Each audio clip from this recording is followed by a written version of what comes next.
always love connecting with Michelle Ownbey, publisher of the Springfield Business Journal, to get updates of what's going on in and around the business community. And we do that now with Springfield's Morning News. I'm Greg Bishop on 92.7 WMAY, Springfield's News and Talk. Now 8:13. Good morning, Michelle. Long night last night for you as part of the Enos Park Neighborhood Association. But we can talk about that at another time. Let's focus on what the SBJ's got focused on when it comes to updates with the Springfield business community. Let's talk about a Mexican bakery, Mas Sabores. What's this all about? Good morning. Yes, we first reported on this a few months back that they were planning to open on North Grand in that former No Way Jose's building. This is Alex and Gabby Rico. They actually have a similar place in Chatham, but this is an expansion, larger space, and more product offerings. It's a bakery, taqueria, and ice cream shop, and it's all made from scratch, all natural flavoring, sugar cane, the whole deal, no artificial stuff. And they were originally hoping to be open by Cinco de Mayo, but construction being what it is, there were some delays and staffing issues and all of that. So they just finally had their soft opening this past Saturday, and they have a grand opening scheduled later this month. But you can go ahead and try out the delicacies there. Yeah, it's a great addition to Springfield's cuisine that people are able to get. So put that on your calendar to get over to Mas Sabores, where they've got their location now on North Grand and a soft opening, but that grand opening is coming up here. Another community organization, a group that's helping out families that really need some assistance with childcare. Talk about the Community Child Care Connection. Yeah, so Community Child Care Connection is a nonprofit that's been around for a while, and as you said, they help with affordable child care and early education. Of course, I know you emceed the Greater Springfield Chamber of Commerce Small Business Awards not long ago, so you probably recall that their director, Erica Romines, won the Not-for-Profit Director of the Year.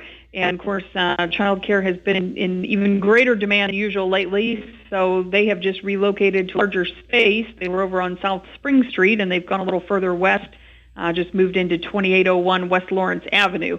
They had initially planned to have a ribbon cutting today, but that just got postponed to a little bit later in the month. So now that ribbon cutting is scheduled for July 27th, but they are officially in their new larger space at this point. The story that they have there, Erica, and what she had to do over the pandemic and all of the turmoil that was there and all of the questions about childcare and how to help these families. It's pretty incredible to see that and to have her get recognized and to notice that their work is being recognized by expanding, which is another good sign. So thumbs up to Community Child Care Connection.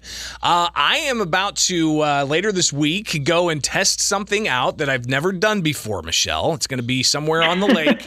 It's people have asked me about it here at the radio station. I've got another guy, Rocky, across the hall. He's going to go with me to go check out Surf Springfield, which the only way I can explain it, it's like a wakeboard with an electric motor that extends below it, and then you essentially are like the Silver Surfer on Lake Springfield. What's going on with Surf Springfield? Yeah, I think that's a pretty good explanation, sort of like an electric scooter, but on the water. I think I talked with owner Matt Shearer yesterday, and he said he's now an affiliate of Lift Foils, is the name of the company, and they make these electric hydrofoil surfboards, which work exactly the way you just explained.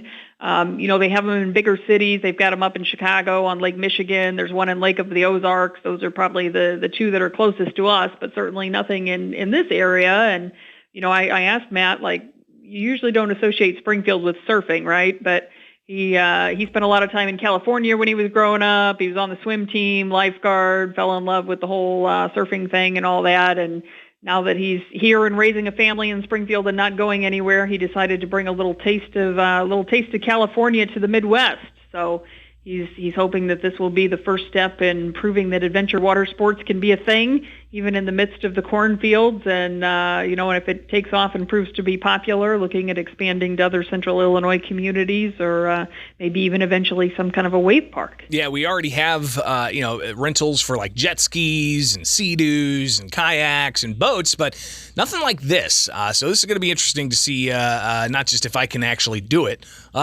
and stay standing up while the board's going, but also to see how much Springfieldians really want to test this out and take part in it regularly. Just some of the things the Springfield Business Journal's keeping their eye on with the SBJ. Publisher Michelle Ownbey with us. How can people get a copy of the SBJ every month?